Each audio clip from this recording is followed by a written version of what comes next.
老公带着小叔子来我们家里借宿。小叔子长得眉清目秀，唇红齿白。我出于爱屋及乌，好吃好喝的招待着小叔子，但小叔子却处处和我不对付。在我忍无可忍，向婆婆求助时，婆婆疑惑地看向我，说出让我遍体生寒的一句话：我们家齐明是独生子啊！原来老公和小叔子之间有着的惊天秘密。大家好，开始今天的分享之前，希望你能给人间烟火点个订阅，我将会分享更多优质的内容。我和齐明结婚半年，正是蜜里调油、新婚燕尔的时候。虽然齐明一直催着让我给他生一个我们爱情的结晶，但我却一直不肯。毕竟我们刚刚结婚，我还想多享受享受二人世界呢。齐明虽然有点不高兴，但还是顺着我的，到底没说什么。不过最后打破我们二人世界的不是孩子，反而是我的小叔子秦安。齐明说，秦安从国外留学回来找工作，一时间在海城找不到住所，就先借住在我们家几天。我知道齐明是从乡下考到城里来的，小叔子在城里没有住的地方来投奔他哥也很正常。何况结婚半年来，除了结婚的那天见过齐明的父母家人以外，我就再也没有接触过齐明任何亲戚了。所以哪怕小叔子可能会破坏我和齐明的二人世界，但我内心里还是高兴的。毕竟我也想多和我老公家里人多接触接触。等小叔子要来的那天，我特地做了一桌子好菜，想给小叔子留个好印象。毕竟我们结婚那会，小叔子还在国外留学，来不及回来参加我们的婚礼，所以我和小叔子也没有真正的碰过面。这次他来我们家借宿，我们才算是真正的碰面。小叔子长得眉清目秀，唇红齿白，是个小帅哥，长相比齐明有过之而不及。小安，我听你哥说你最喜欢吃红烧排骨了，这是我特地给你做的，你多吃一点啊。我想给小叔子的碗里加一块红烧排骨，但是当我想要加到小叔子碗里的时候，小叔子却把碗给拿走了，冷冷地说了一句：不用，我不想吃别人用过的筷子夹的东西。碗被小叔子这么一拿走，排骨就掉到了桌面上。一瞬间，我尴尬得无以复加。还好齐明不嫌弃地用筷子夹起了那块红烧肉，安慰地对我说道：这小子在国外自己生活习惯了，你自己吃就好，不用给他夹。我这才算缓解了3分尴尬。不过小叔子让我尴尬的可不止这件事情。我们家只有一间浴室，所以等我洗完澡的时候，发现小叔子的衣服还放在浴室的桶里。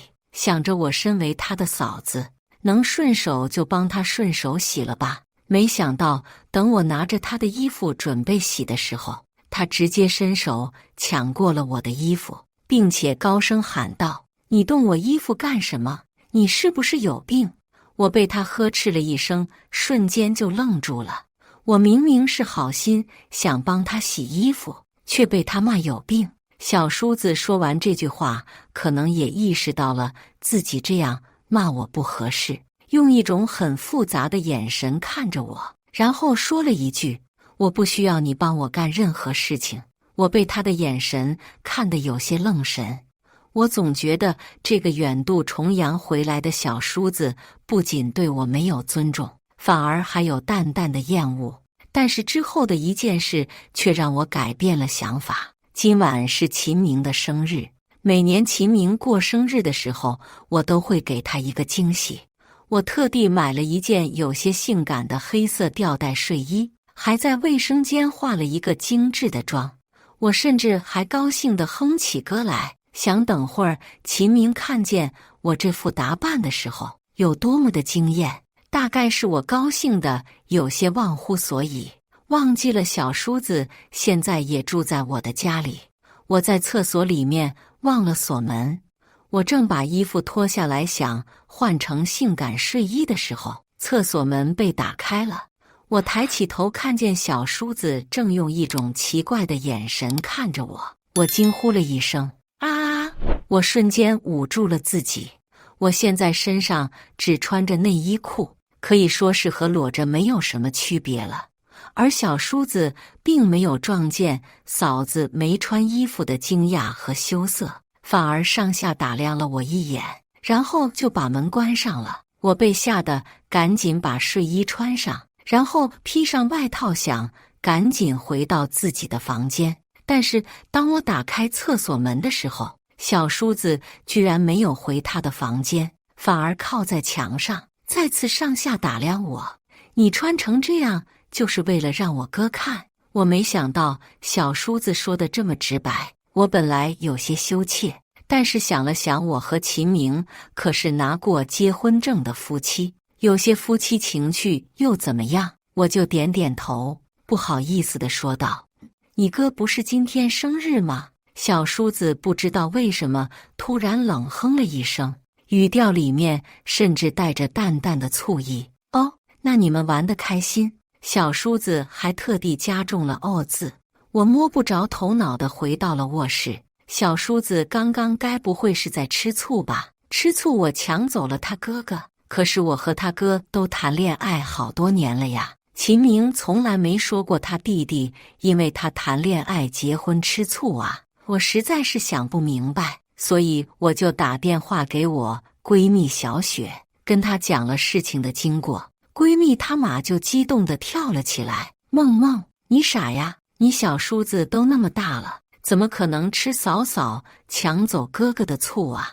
你就没想过有没有可能因为你小叔子暗恋你啊？”我的脑子瞬间轰的一些炸开了。小叔子暗恋我？怎么可能啊？他才来我们家住2个月呢。可小雪还在继续说：“你看，你之前说他总是针对你，有没有可能就是他这个年纪的小孩表达喜欢的方式呢？所以他才处处和你不对付。一起来看流星雨看过吗？慕容云海不就是这样的？不会吧？”虽然我心里还有怀疑，但是闺蜜的话让我心里有了小叔子可能是喜欢我的念头。这个念头在我脑海里不断出现，以至于等秦明回来跟我亲热的时候，我都有点提不起劲。我有些不敢看秦明，他的亲弟弟喜欢上我，这算是什么事啊？对秦明有种莫名其妙的愧疚感，以至于第2天秦明找我要生活费的时候，我多给了他5000块。秦明最近失业了，正在找新工作，所以平常他的生活费都是我给他。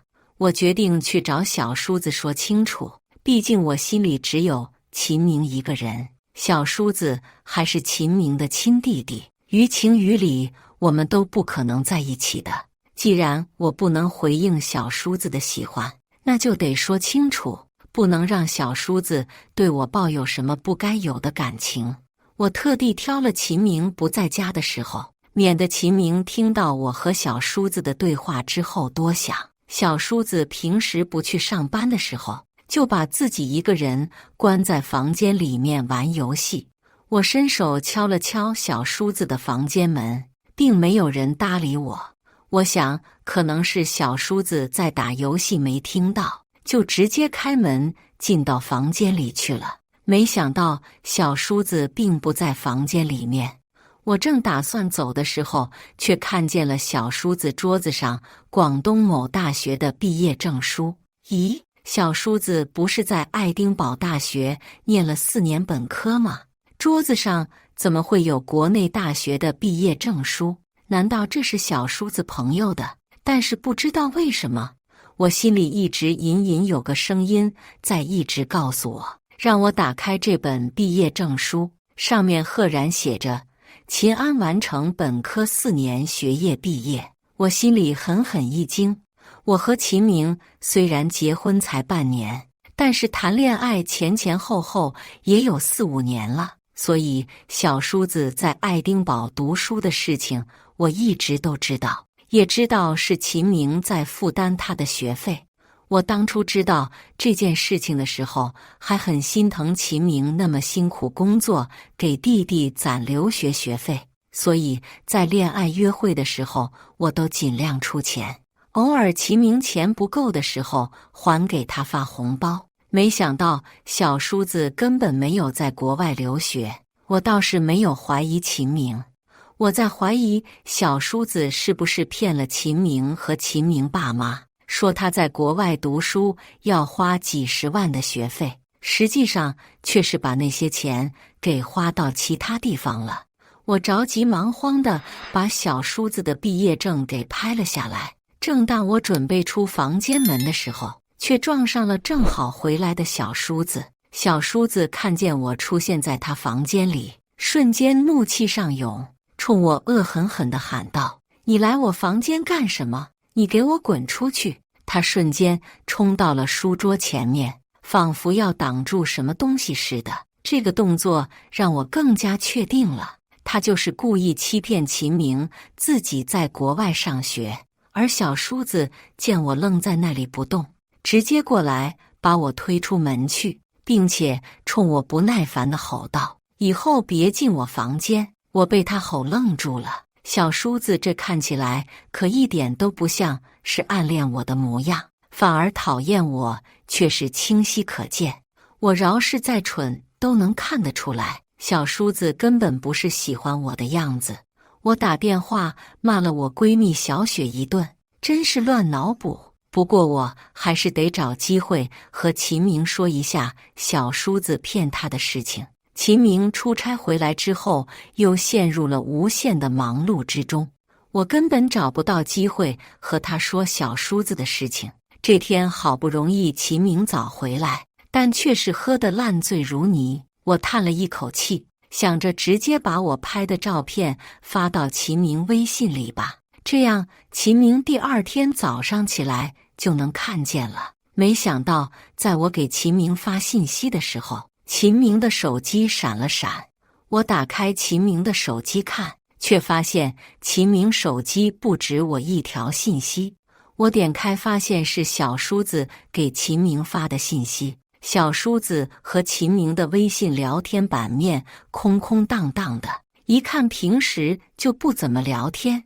而此时小叔子却给秦明发了一条信息：“我想你了。”我当然不会觉得他们两个大男人会想来想去，心想估计是小叔子发给女朋友误发到他哥哥这边了。我笑了一声，就把手机放回了桌上。秦明此时此刻已经喝分酩酊大醉，嘴里还在碎碎念着什么。我凑过去听，却听见他在喊：“安安，安安，安安。”秦明在喊我吗？虽然我的大名叫林梦安，但是平时秦明一般都喊我是梦梦的，极少喊我安安。我回忆了一下，我们共同认识的人除了我，就只有小叔子名字里面带安字了。总不能秦明叫的是小叔子吧？我知道是自己多心了，给秦明擦了把脸，笑着掐着他的脸说道：“真是的，多大人了，喝醉了居然还喊老婆的名字。”我话音刚刚落，转头就看见了小叔子倚靠在门上，对着我们不屑地说了一声：“真恶心。”我刚刚想说点什么的时候，小叔子已经转身就走了。我在想，小叔子是不是对什么小姑娘爱而不得，看我和秦明两个人卿卿我我，所以嫉妒了。我给秦明换上了睡衣，不在乎小叔子说的话，抱着秦明甜蜜地进入梦乡。我不确定秦明看没看到我给他发的小叔子的毕业证书，但是这几天秦明很平静，一点也不像是被弟弟欺骗了的样子。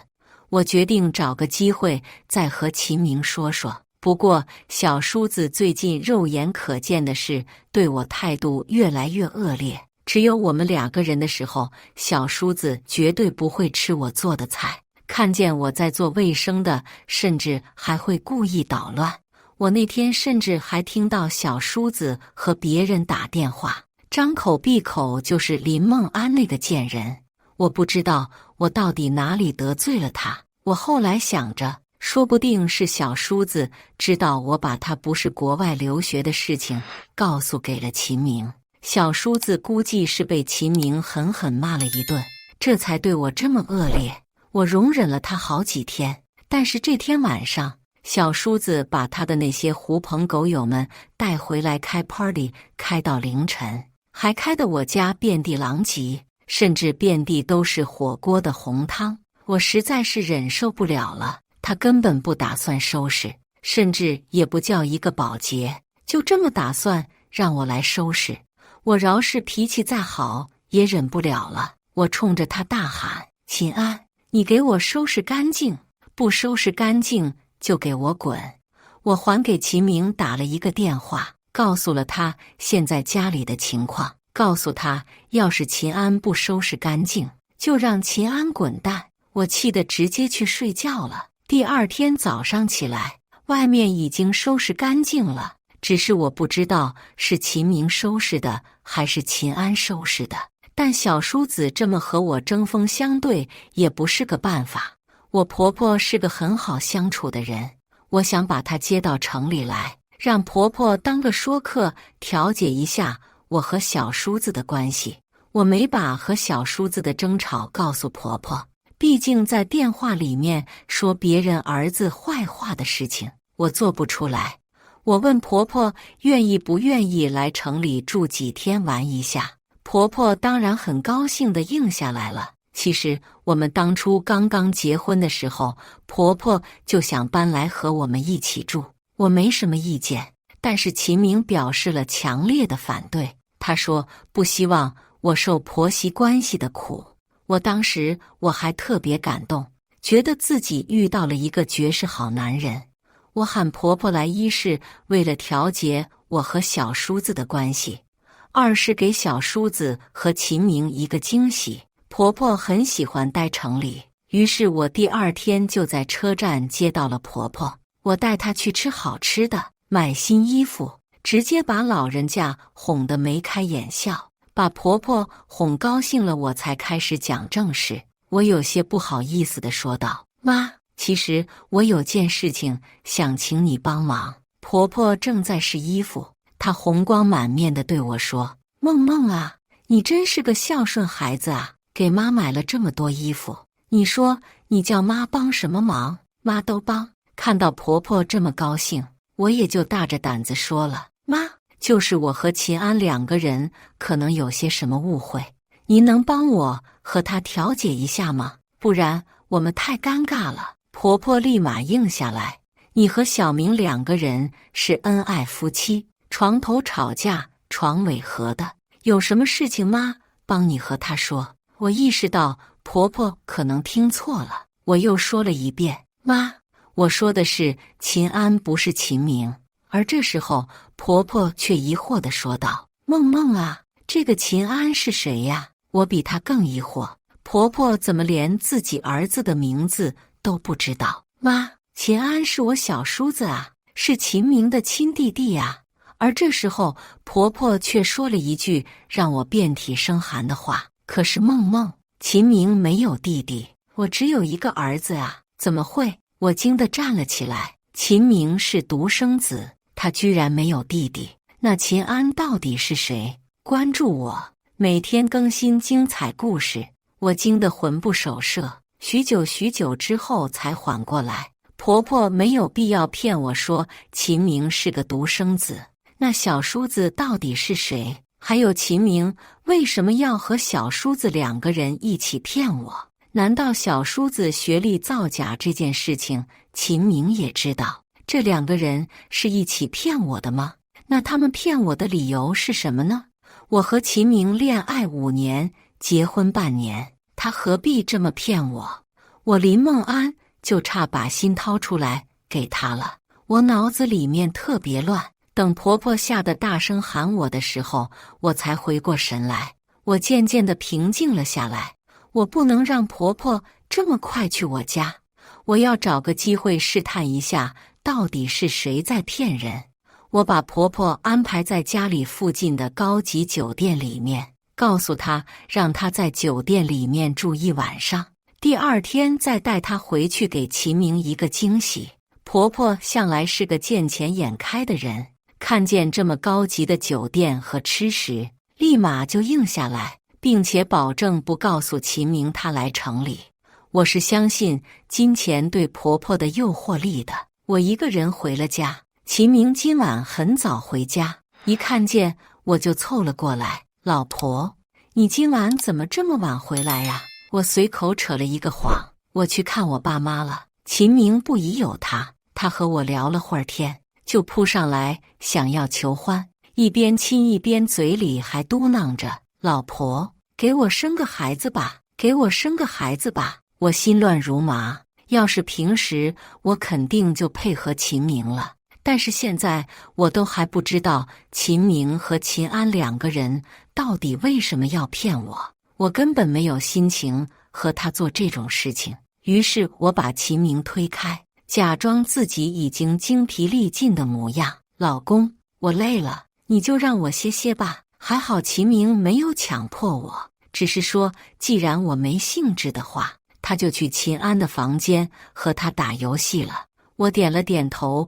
闭上眼睛就去睡觉了。秦明经常一有空就跑到秦安的房间里和他打游戏。由于睡得早，我半夜迷迷糊糊的就醒了。我伸手摸了一下旁边冰凉的被褥，就知道秦明还在秦安的房间里面。我看了一眼，已经凌晨3点了。我想起床去喊秦明回来睡觉，但一走到秦安房间门口，就听见里面窸窸窣窣的聊天声。她到底什么时候怀孕？是秦安的声音。她是在说我吗？这秦安怎么什么话都敢问呢？而这时候秦明的声音响了起来，他的声音有些沙哑，有点像是事后的燕足。快了，我会快点让她怀上的。我总觉得秦明和秦安两个人交流这个有些奇怪，我怀不怀孕关他什么事？正当我打算敲门喊秦明的时候，我却听到秦明对秦安说：哎呦，我们安安是不是吃醋了？让哥哥来哄哄你。我直觉这样的对话不该发生在兄弟之间。更可怕的是，我居然听到了一些暧昧的喘气声和男人低吼的声音。我彻底惊了，怎么会？但是房间里面的声音又让我不得不相信那是真的。我捂住了自己的嘴。所以其实秦安是秦明的情人是吗？所以秦安的身份都是在骗我对吗？那秦明到底是真的爱我吗？还是他就一个骗婚的男童？我跑回了自己房间，泪水不受控地流了下来。我抓着胸口，痛心疾首，我哭得很大声，但是隔壁房间里面暧昧的2个男人根本听不到。我真不敢相信，我爱了那么多年的男人，居然喜欢的是男人。我哭到了第2天清晨，等秦明小心翼翼躺到我旁边的时候，我才开始假寐，伤心了一晚上。我的理智也开始渐渐地回笼。最开始的时候，我甚至想去厨房拿一把刀，把这对奸夫淫妇给杀了，跟他们同归于尽。但是理智告诉我，不能这么做。若是我这么做了，那就是对不起我的父母。我没必要为了2个人渣赔上我的一生，乃至生命。我要让他们身败名裂。我现在也回过神来了。之前婚前我借给秦明的那10几万，根本不是给他弟弟出国留学用的，而是他骗我的钱，骗我父母的钱。秦明就是为了包养他的同性小情人。我现在甚至开始怀疑，秦明根本不喜欢女的，和我在一起这么多年，就是为了传宗接代。说不定我们有了孩子之后，秦明就会和我离婚了。我现在无比庆幸自己还没有怀上秦明的孩子，趁现在离婚还不迟。我又找了理由让婆婆在酒店住了几天。婆婆有高级酒店住，早就乐不思蜀了。根本不在乎什么时候来我家。而我想办法拍了很多秦明和秦安两个人亲密照片，还录到了一段他们在床上折腾的视频。我甚至还在秦安的房间里面找到了两个男人之间用的情趣用品，万事俱备，只欠婆婆了。秦明生日这天，我喊了他关系最好的朋友和亲戚来家里。秦明喜欢清静，几乎不把亲戚朋友带到家里来吃饭或者过夜。我当初还以为他是为了和我两个人过二人世界，现在想想，不过就是怕秦安的身份被人揭穿罢了。老公，生日快乐！我笑得假惺惺，还给秦明送上了礼物。秦明温柔地当着秦安的面亲了我一口，我心里不屑地轻嗤了一声。这秦安为了钱，为了孩子，居然能忍受自己的情人亲别的女人，还真是一个奇人。果然，秦明亲了我一口之后，秦安的表情瞬间垮下来了。而这时候，我却笑意盈盈地对着秦明说：“老公啊，其实我还有个惊喜要给你。”我冲门外喊了一声：“大家可以进来了。”然后秦明的亲戚朋友们就乌泱泱地冲进来一群人。秦明，生日快乐！秦明，你不够意思啊！要不是嫂子告诉我们，我们都不知道是你生日。就是了，小气！秦明看见自己的亲戚朋友一起来了，表情瞬间有些僵硬。梦梦，你怎么把他们喊来了？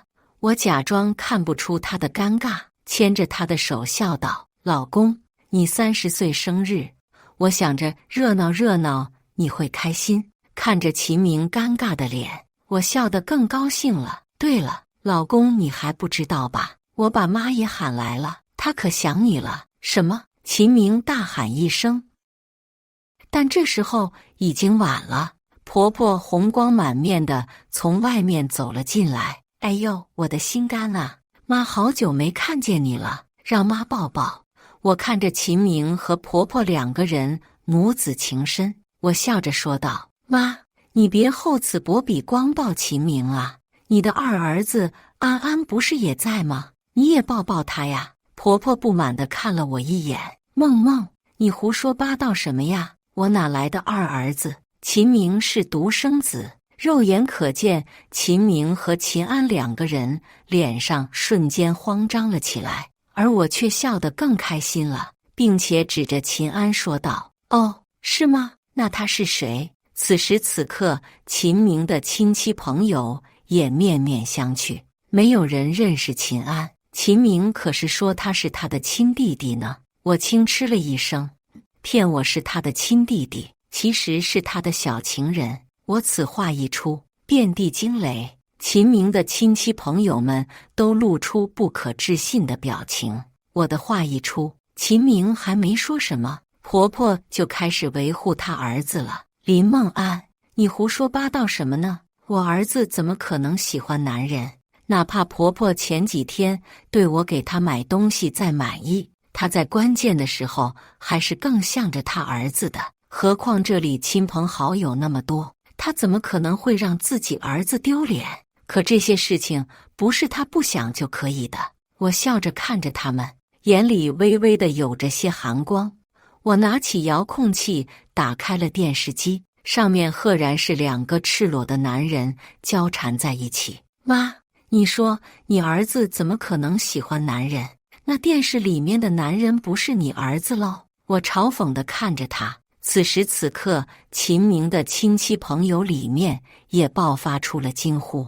没想到秦明居然是这种人，秦明该不会是个骗婚 gay 吧？秦明玩的还挺野呀！我看着他们不可置信的表情，跑到房间里面去把那一箱情趣用品也给拿了出来。还有更野的呢，一箱子的不堪入目，甚至有些是 SM 用品。可见秦明和秦安两个人玩得多花。婆婆看见这些东西，大喊了一声，她使劲地拍着秦明，老泪纵横。你怎么会喜欢男人？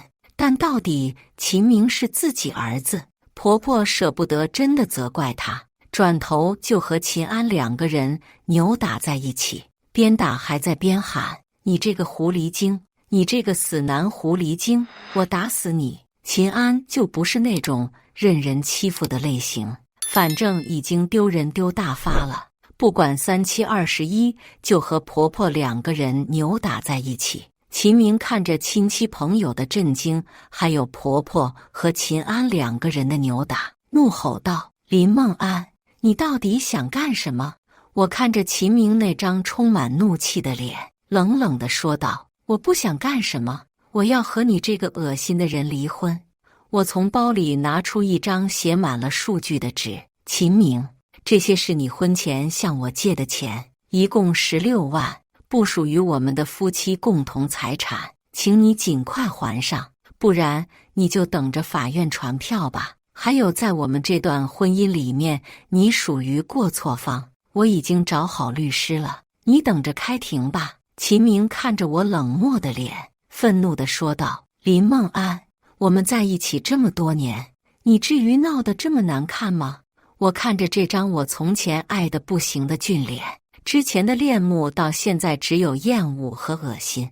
我都不知道我从前为何如此喜欢秦明所谓的温柔小意，现在看来明明就是一个窥伺我子宫和金钱的毒蛇。我嗤笑了一声：“至于恼得这么难看吗？还不够难看呢。”我把我早就收拾好秦明和秦安的东西，等秦明亲戚朋友走了之后，就把秦明3人给赶了出去。我一刻都忍受不了和他们待在一个空间里了。我还找了我表弟表哥们为我保驾护航，免得秦明一个激动之下做出什么事情。第2天，我就把我录下来秦明生日的闹剧发给了秦明公司的人。我还是留了一线，没有直接把秦明和秦安滚床单的视频发给他们。秦明也因此彻底失去了工作。我和秦明离婚了，法院把大部分财产判了给了我。秦明曾经胡子拉碴的过来求我宽限他几天之前我被他骗走的钱，但我已经心硬如铁，不可能再原谅他了。倒是我爸妈气得拿着刀和扫帚把他赶走。经历了这次骗婚，我算是明白了一个道理：男人和爱情根本不可靠，最可靠的永远是你父母。以上就是今天分享的故事，大家有什么想说的、想吐槽的，欢迎在下方评论交流，也更希望能给人间烟火点个订阅。我将会分享更多优质的故事内容。